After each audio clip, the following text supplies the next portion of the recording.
Hello, this is Lady Boulay, and I hope you're having a great day. Thank you for your support. Thank you for subscribing to the channel. Thank you for your thumbs up, for your comments, and thank you for sharing the videos. Thank you for all you do to support the channel. And yes, we are commanded to love one another, whether we want to or not, or whether we agree with each other or not. Well, here's one for you big-time Trump supporters. Black Trump supporter claims he was called a slave by right-wing organization he was canvassing for. So that lets you know how much they appreciate your support.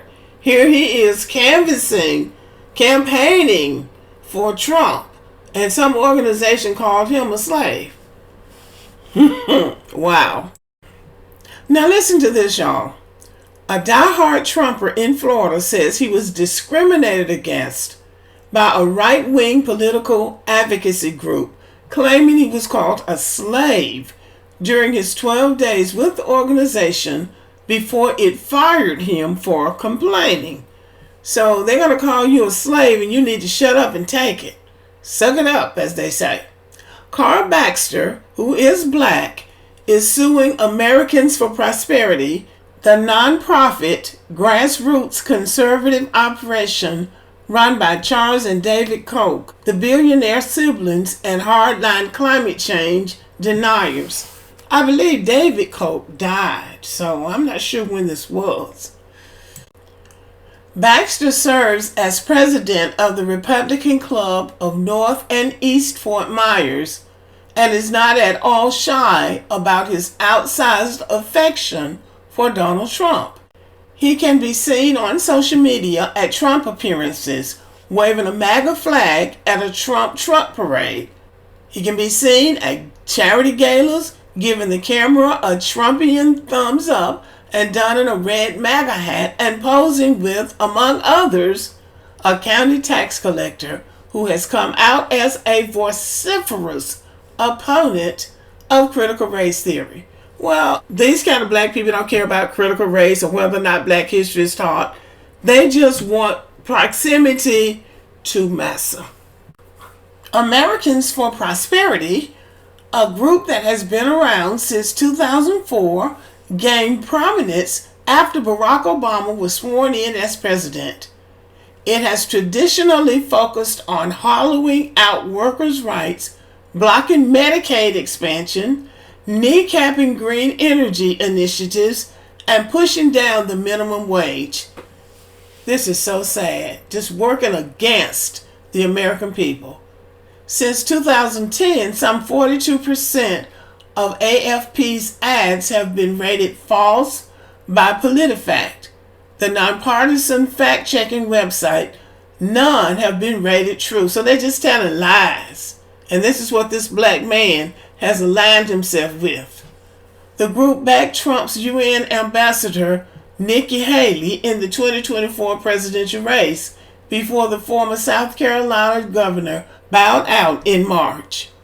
Baxter's lawsuit, which was filed Monday and obtained by The Independent, describes him as an African-American businessman who is active in local politics. It says he was brought on by AFP in June 2023 to work as a part-time grassroots associate. Baxter's duties consisted of canvassing neighborhoods to talk with voters about AFP selected policy issues and driving to and from those neighborhoods, according to the suit. AFP agreed to pay Baxter $20 an hour for the door-knocking duties plus an unspecified mileage reimbursement, the lawsuit states. He started on June 14, 2023, and his job performance, according to the suit, was exemplary. However, the lawsuit says Baxter quickly became disenchanted with AFP.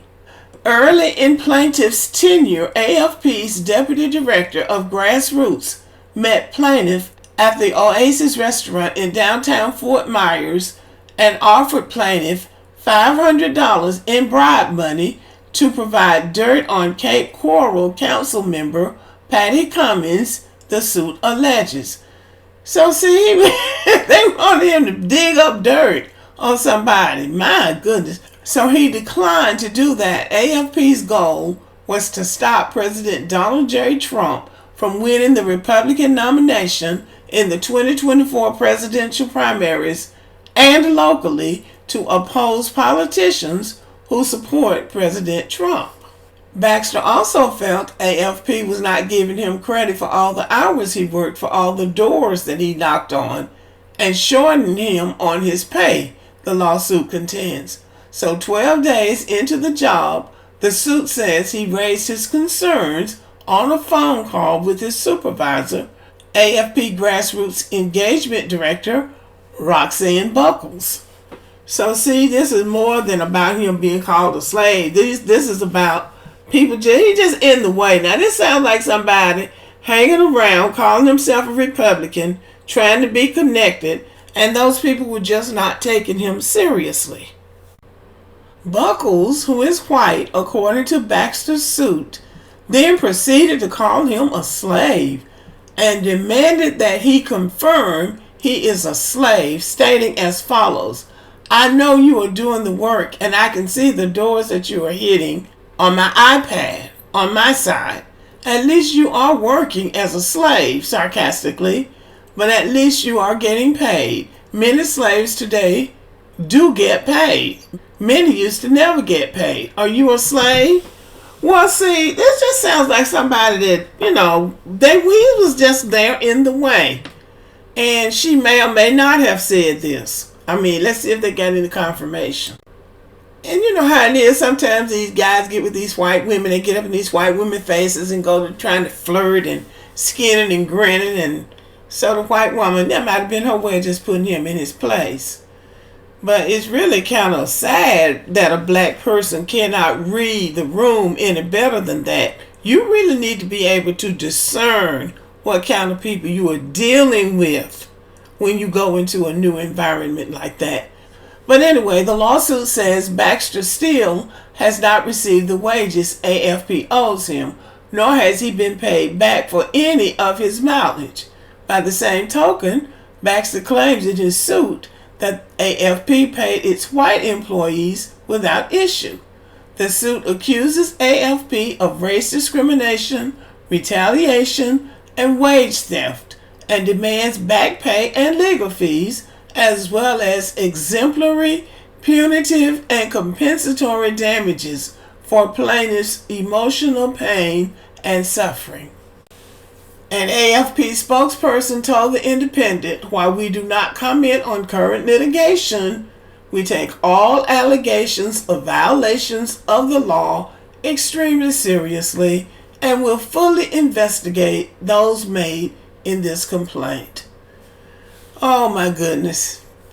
Baxter's attorney, Jay Letcher, told The Independent, "My client simply wants justice and to ensure that this does not happen to anyone else." Well, it won't happen to people if they're not hanging around making themselves into a nuisance. A source with direct knowledge of the situation noted that Baxter was technically working for AFP as a contractor and said AFP was not in fact his direct employer. Buckles did not respond to a request for comment.